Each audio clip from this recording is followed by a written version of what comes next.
I remember the last church I was affiliated with before starting my own. Once a month, we would have what they call men's meeting. It was supposed to be an opportunity to ask the preacher anything, ask questions. With all men, this is the chance to ask questions, right? At the time, I was in my, I think, early 30s, I guess. And so I wanted to know what it was. How do you become a man? You overcome emotions. You become strong. You understand how to be a man. So I got up and, I asked the preacher. Matter of fact, it was at Crenshaw Christian Center. I asked Frederick Casey Price. And Crenshaw Christian Center, by the way, is one of the largest black inner city churches in the L.A. area, one of them at least. So I asked Fred Price, I said, well, how do you become a man? I feel emotional. I have doubt and fear. I can't seem to overcome it. And he said, well, just keep reading the Bible and praying. And I said, well, I've done that. I read the Bible. I say my prayers, but nothing seemed to be working. And he got very, very upset. That's all I can tell you. He was like totally upset. And the guys just applauded him, and they were carrying on. And I'm like, this is my last day at this church. And that was my last day there. I didn't go back after that because I realized that the preacher didn't know what he was talking about either. They didn't have sense enough to see that the preacher didn't know what they were talking about. He didn't know what he was talking about. So I left that church, and I never did go back. And that happens in a lot of churches. Most preachers have no idea of how to tell you to be free. They learn the Bible, they go to school, they learn the Bible, and then they just quote the Bible back to you, repeat it back at you because they've learned how to be a teacher of the Bible, like going to college or high school and learning math or English or something like that. They're not guided by the Spirit within. And they don't want you to know that. We were looking at T.D. Jakes over the weekend, kind of flipping through the channel there. And T.D. Jakes is a black pastor out of Texas, I believe. Big guy, This guy was speaking to an audience, just a large congregation, mostly women. And T.D. Jakes wasn't saying anything, absolutely nothing, but just walking over down the stage, hooping and hollering and spitting and carrying on like an old woman. And the people were hooping and hollering and applauding and praising the Lord and carrying on, getting nothing but an emotional feel. That's all that it was. And at the end, they passed the bucket, and everybody and their mama run down and get money because they're excited. And as soon as they leave, their excitement's going to wear down. They have nothing. It's time out for playing church, folks. We got to really, really start living it and being it. And you got to find it within yourself. You really, really do. It is within. These people get pumped up on Sunday, and by Wednesday, they're out of energy, and they can't wait for Sunday to come again so they can go back and get pumped up again. That's not the way to live. I don't even think Christ had a church. I don't think he did. I just think he went about talking to the people, finding out their needs, and healing them and moving on. And I don't think he had a church per se, a building for a church. And that's what a preacher's supposed to do, folks. Let's go down to Richmond, Virginia, and talk to Juan. Juan, good morning. Welcome to the show.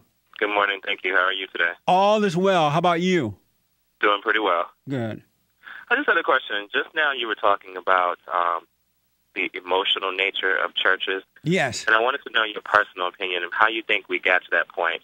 I personally think that this is one of the many topics that we're not allowed to address in the church community. Yeah. I've actually tried talking to people about this, and I'm immediately shut down if I ever mention the fact that I think that people are having more emotional outlet in church than they are in actual religious experience. Yes, sir.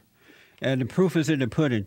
And the reason they don't want to talk about it because two reasons. One is that the preachers don't want it to be known that they have no idea what they're talking about. They're just giving you words back.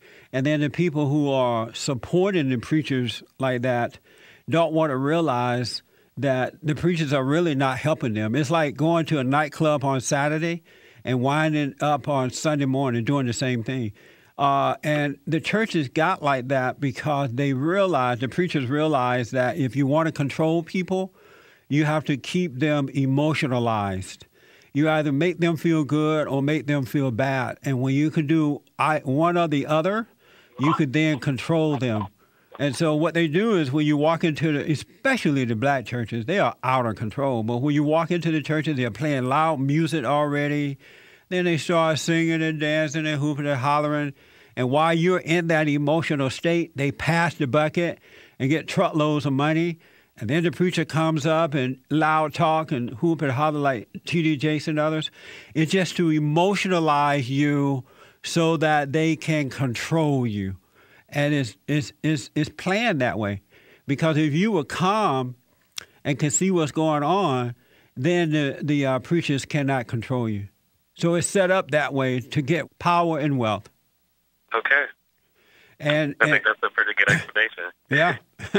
And it's they have a tradition called whooping, from what I understand, and that's really a part of this. And from what I also understand, there's a division in churches of whether or not to continue this type of thing in churches, and for pastors who do use this type of emotionalizing, it tends to be controversial as a whole. It's called what? Whooping? Whooping. What's that?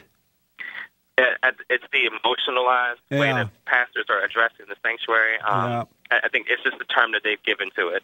Well, mark my word, they're not going to let that go. Because if they do, then people are going to wake up. They're going to have to face reality within themselves, and they're going to wake up, and a lot of these churches are going to go broke. So the whooping is not going to end.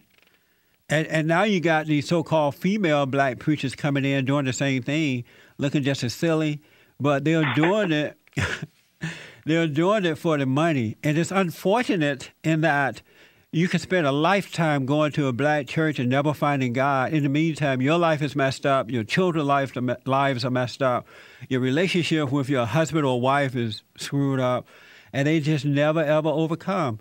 And then a lot of white people think that blacks are Christians and closer to God because they are so emotional in church. They sing and carry on. And I tell them that's coming from anger. It has nothing to do with God at all. It is. It's coming from the things that people face in society, and then having this as an outlet to bring all this anger, the anguish, and to let it out. That's right. But I encourage you, Juan, to speak up. Don't let them shut you down. You tell the truth about what you see, and you will be able to help somebody, because you're not the only one that's seeing it. It's just that there are others who may be afraid to speak out about it. I think so. Yeah, but you definitely should speak out about what you see, and in order that others may wake up as well. Thank you so much for your time. All right, buddy. I appreciate your call.